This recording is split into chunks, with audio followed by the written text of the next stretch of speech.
listening to the Rainmaking Podcast, hosted by high-stakes headhunter, author, and professional speaker, Scott Love. Hey, this is Scott Love, and thanks for joining me on the Rainmaking Podcast. If you're in the business of getting business, then this is the show for you. Each week, we bring you a perspective from somebody in professional services or business development or the field of helping professionals get more business. And I try to bring people with different perspectives each week. And today we have a unique perspective through the lens of technology. Our topic for today is how to leverage technology to build and strengthen client relationships. And our guest is Heinan Landa. Heinan is the founder and CEO of Optimal Networks, which is a globally ranked IT services firm. Heinan's company provides IT services to law firms. He's been doing this for nearly 3 decades, and he's the author of The Modern Law Firm, How to Thrive in an Era of Rapid Technological Change.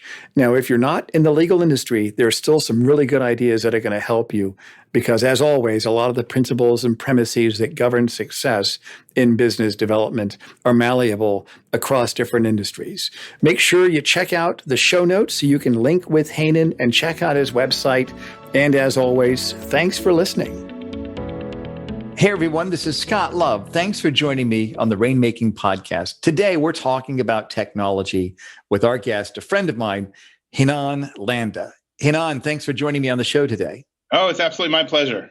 Great. So I've interviewed you before on a previous podcast that I did, and I know we've talked several times, so I really understand your business. But tell those on the show today, I'll tell you about the topic, everyone. It's leveraging technology to attract, delight, and retain clients. But tell us about your background. What did you do when you get started in the world of work, and what are you doing today? Wow. Well, when I got started in the world of work was when I came out of Wharton Business School and in the entrepreneurship program and literally just started this IT business that I'm still running today, 30 years later. And Wow. The name of the company is Optimal Networks.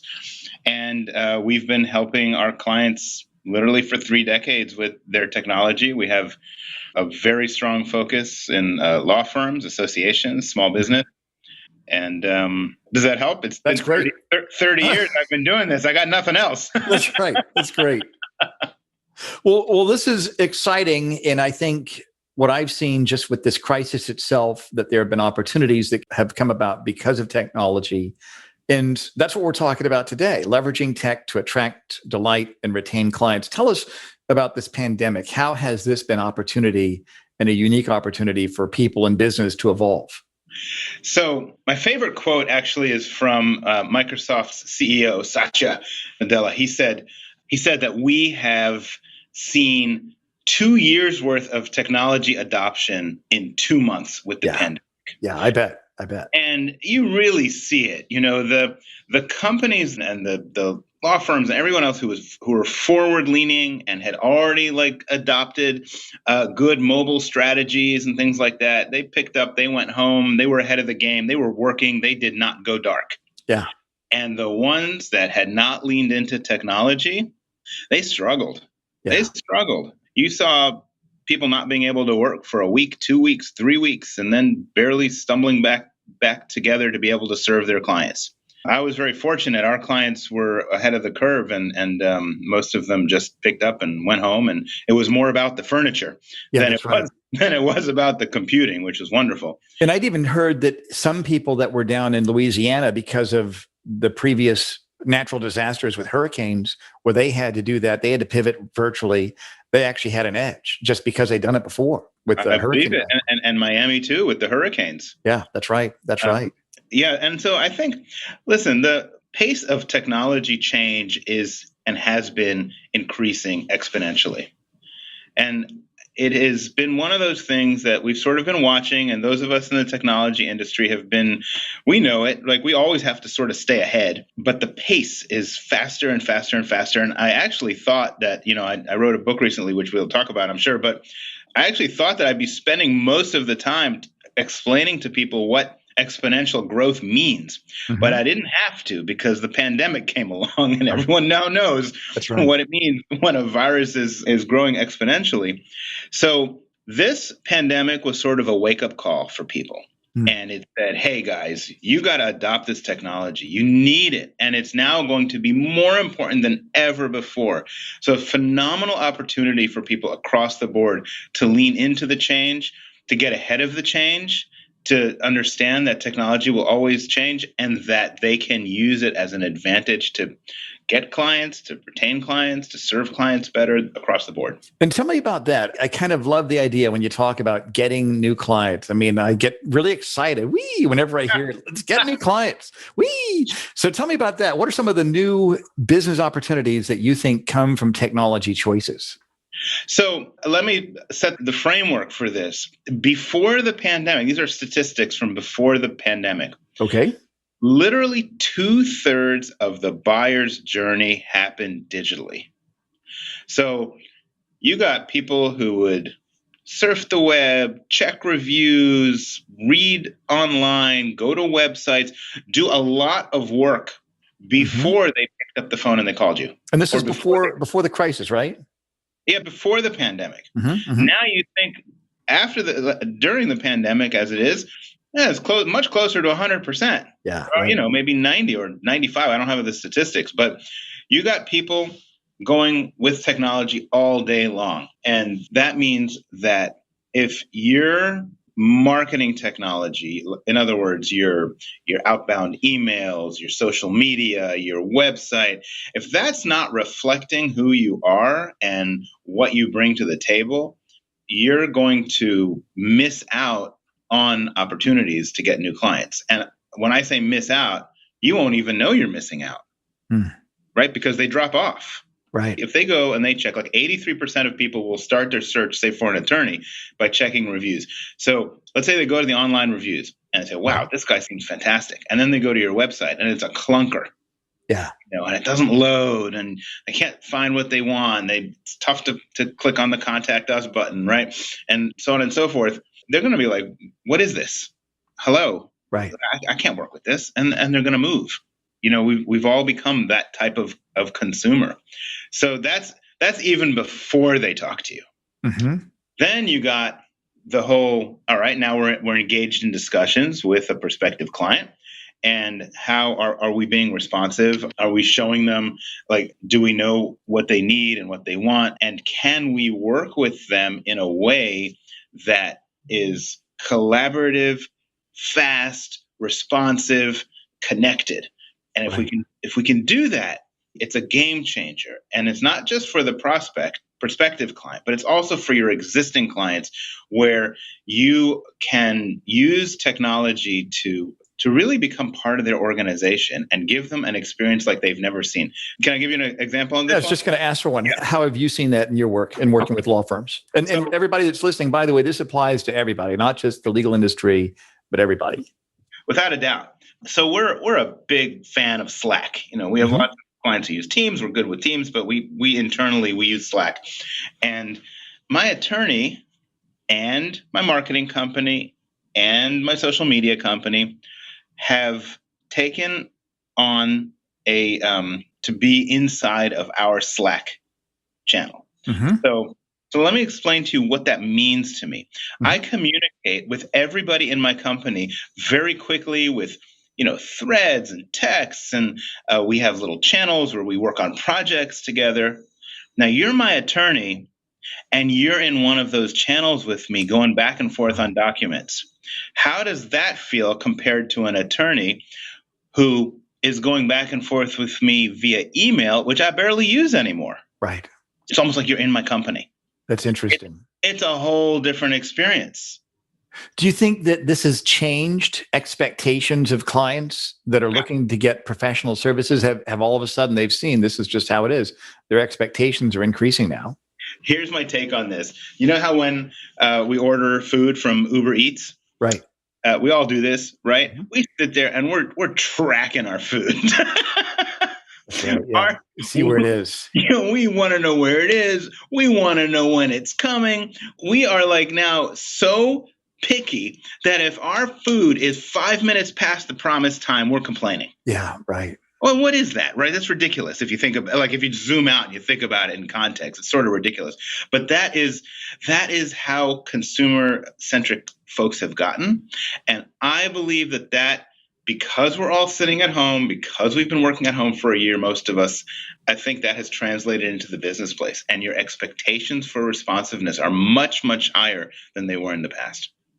So let's just say somebody's listening to this and they're part of a big organization and they don't really have control over the technology, but they see the opportunities here. What do you think they should do? What should they be telling their leaders about, their IT people? What are some of the first things that come to your mind about the easy improvements that can be made within organizations? There's a few elements of technology that you have to look at. It's really a pyramid. So there's some basics. And one of the things I like to point out is, many of us are working mostly at home, but we might go into the office every now and then. Mm-hmm. Is it easy for you to work at home and just as easy for you to work at the office? Right.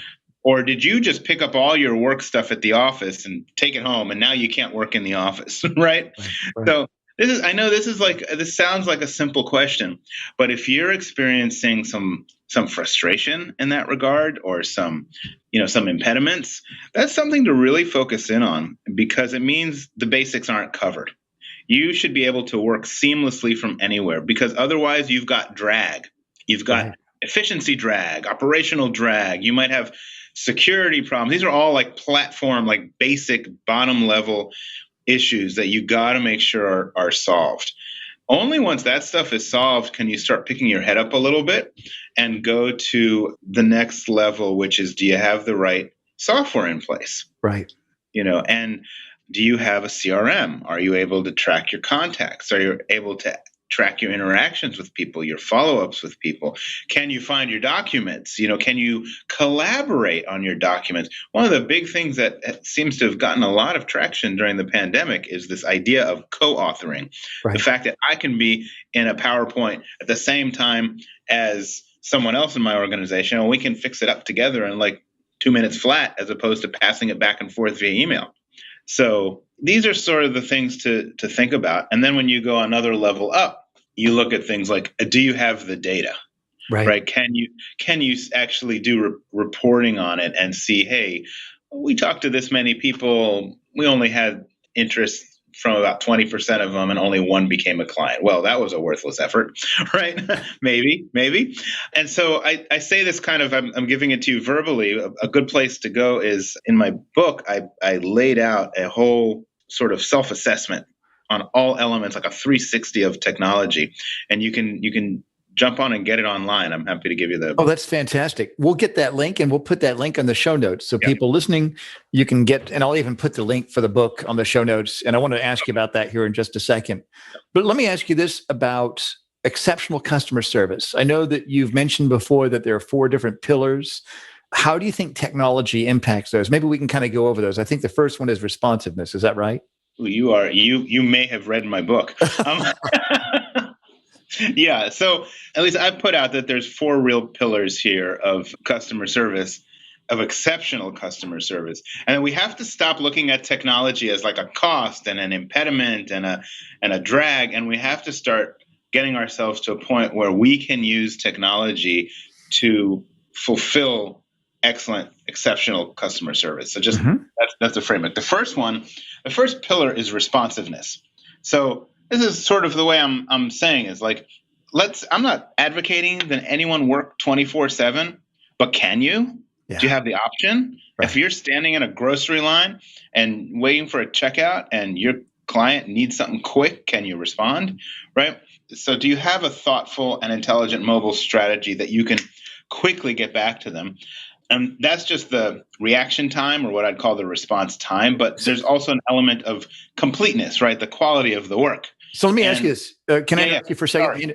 So you mentioned a mobile strategy. What does that mean? I mean, that sounds very techy. What does that mean exactly?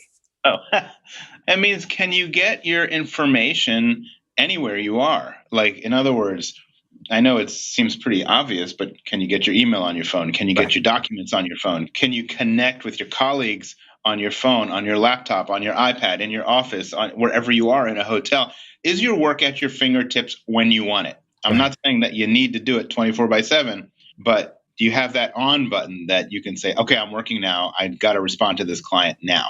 Yep. Got it. Okay, good. Understand. Does that help? Okay. Yeah, it does. Perfect. Yeah. And that it comes with intelligence security, of course. Probably I could stand up here and talk about security for an hour, but at least let me just hope that everyone has security like deeply built into all these things. So then the question is, can you connect with other teammates of yours, with other professionals, in order to make sure that you're giving your clients a thoughtful, intelligent, complete response? Right. So that would be responsiveness. And that would be one pillar. Technology is primed to help you with this. Right. And then what about expertise? You talk about that one as a pillar as well. Right. Thanks. So that is the second one. And you're one person, but you've got a whole firm. Mm-hmm. You got a whole company full of professionals, full of people who have information. Do you have a way to bring that to the table for your client? It's a very different scenario if I'm a client and I'm just talking to one person versus I'm a client and I know that person can bring in other folks. Like maybe my attorney is not the M&A attorney, right? Mm-hmm. And so, but the fact that he can bring them in, that he can bring their expertise in, and that they can build upon everything their firm has done is really, really important. And so a simple idea there for a law firm, and for actually lots of firms, is a document management system. So you know that every document that's been created by the firm is filed and indexed, and you can search on it pretty quickly. So let me ask you this then. Do you think within organizations, because you work with law firms mostly, do you think there are larger organizations that just haven't even thought through these things? Has that been your experience before? You have organizations at all sizes at every level of the technology curve. Yeah.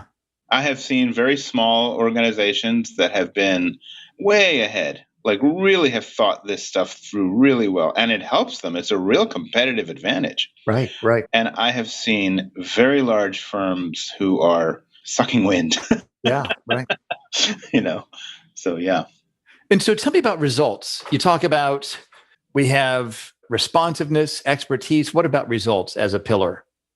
So this is sort of interesting. I'll tell you a story about this. I have an attorney who I've been working with for a long, long time, and I love him to death. And he has a 100% win rate for every collections case I have ever asked him to work with me on. Wow. 100%. Yeah, I've been doing this for 30 years. And I mean, I'm privileged that I don't have very many of them anymore, but back in my past, I had a lot more. Right. There we go. But he's wonderful. I'll bet you he doesn't even know that. But if he was going to take on a new client and he was able to tell them, yes, of course we get results. For example, we have Heinan here with Optimal Networks, who we've been serving for 30 years, and we have a 100% win rate. Like, what does that do? And I know there's all sorts of marketing limitations on what a lawyer can say and cannot say to a prospective client. Right. But just the idea of actually being able to track and deliver the results and track and work with your clients on a results basis rather than an efforts basis is something that I think is very powerful. And I think it's a powerful pillar of exceptional customer service. So tell me an example of this in terms of results. What is a tech tool or a tech example that somebody's been able to really track and demonstrate their effectiveness as a firm? So this is sort of weird. I actually don't believe there's much of this out there. I think this is a little bit new. I would be happy with a spreadsheet. Yeah. Literally, not everything has to be like enormously complex. I would love to see a spreadsheet of clients and matters and outcomes. Simple. Yeah, right. And I think that everything that can be measured over time improves. I think if people look at their funnel, because we actually have a funnel within our business where we look at the number of conversations, the number of meetings that we get, the number that actually convert to a candidate that wants to go forward, the submissions, the interviews, and then that all trickles down into the placements. And what I've seen is that if I can track that, sometimes I even will show my clients, here's the spreadsheets that we use to track the data. I did a screen share last week with one of my clients, kind of showing them these are the technology tools we use in terms of managing the data, managing the information, and getting you the results. And I think that really they didn't have any doubt that I could do well for them when they didn't even see how the sausage was made. They just saw the end result. But when I can show them, these are the results, this is how we manage all of our information, I think that gave them a little bit more insight into what I do, and it kind of made me closer to them because of that. It's a very, very powerful tool. I've experienced this with a marketing company I use. We have it internally. We have moved over to Salesforce as a way to track client activity and a way to track our prospecting. And all of a sudden, we have charts and graphs, and we can see what's happening, and we can show that to our clients. Mm-hmm. And it is interesting to see in the world of law firms that's becoming a little bit more commonplace. That's right. And the final pillar, innovation. Tell me about that. How do we anticipate and prepare for these impending trends? Innovation, there's two sides of this coin. Okay, tell me about that. On one hand, you want someone, and I don't know if that's someone in your firm or if it's an outside party, it doesn't really matter, who is constantly looking at the evolution of technology because it's changing so quickly and bringing back to you what you can use to make it better. Right. Okay, like I just got a video thank you from someone, and it was neat. It was all of a sudden, I got a link in an email, and I clicked on it, and it was him and his wife, and they were full on my screen, and they said thank you, and it was touching. Yeah. That's cool. Like, that's someone thinking ahead a little bit on what technology they can use to make an impact. What kind of tool was that? What resource did they use to make that video? It was called loom.com. I haven't really gone into it. I'll check that out. But their slogan is, if you're tired of Zoom, try a Loom. I think a lot of people are tired of Zoom, but we're actually doing this over Zoom. So what can I say, right? Yeah, well, but so it's something where you want to bring in innovation into your company. You want to continue to look for tools to make your internal efficiency better and your ability to serve the clients better. So that's one aspect of innovation. Right. The other aspect of innovation is take a look at your clients and take a look at what technologies might be coming down the pike for them. Interesting. And see what you can do with that. Like, I know if you're an attorney, you could develop a practice area. Yeah. We talk about, like, let me take it to the extreme. Let's look at Teslas. Let's look at artificial intelligence, like these cars, robotic cars.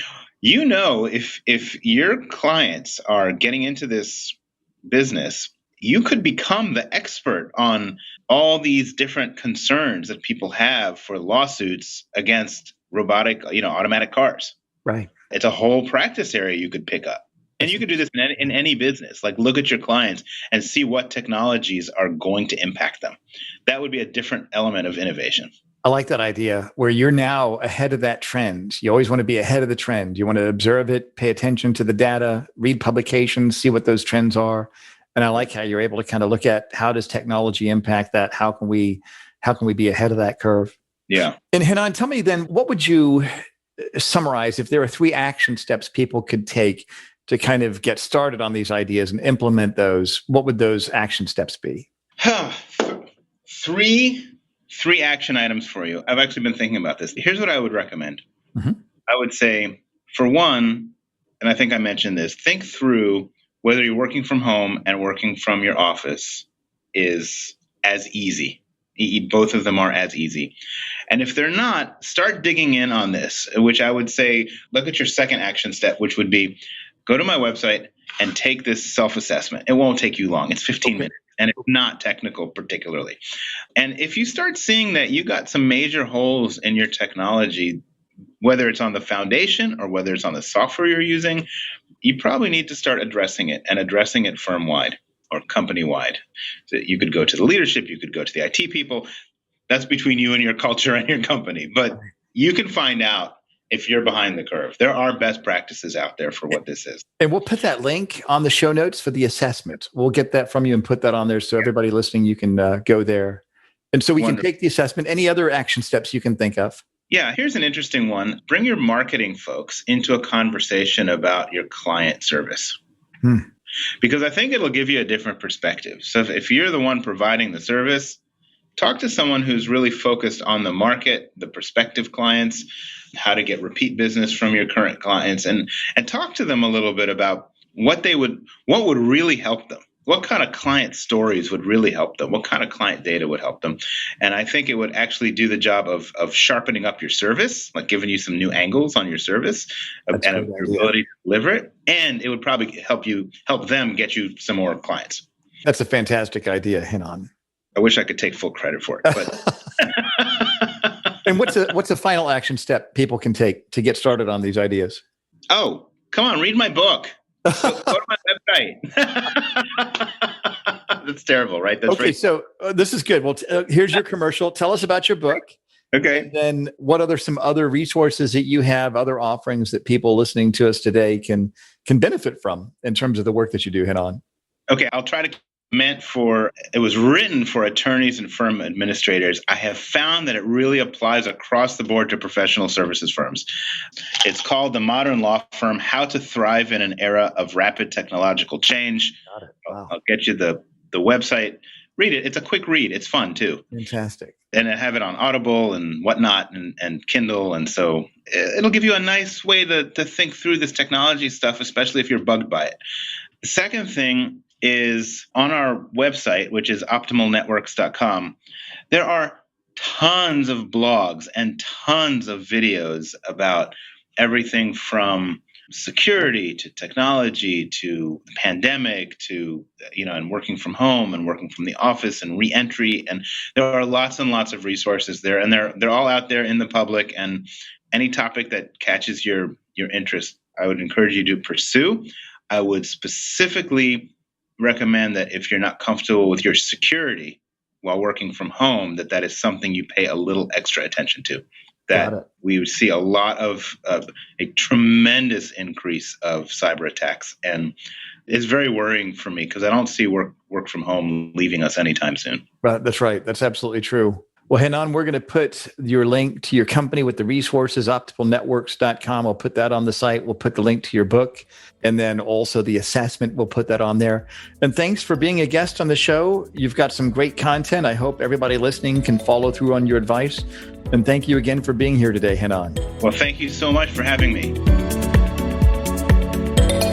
Thank you for listening to the Rainmaking Podcast. For more information about our recruiting services for international law firms, visit our website at attorneysearchgroup.com. To inquire about having Scott speak at your next convention, conference, sales meeting, or executive retreat, visit therainmakingpodcast.com.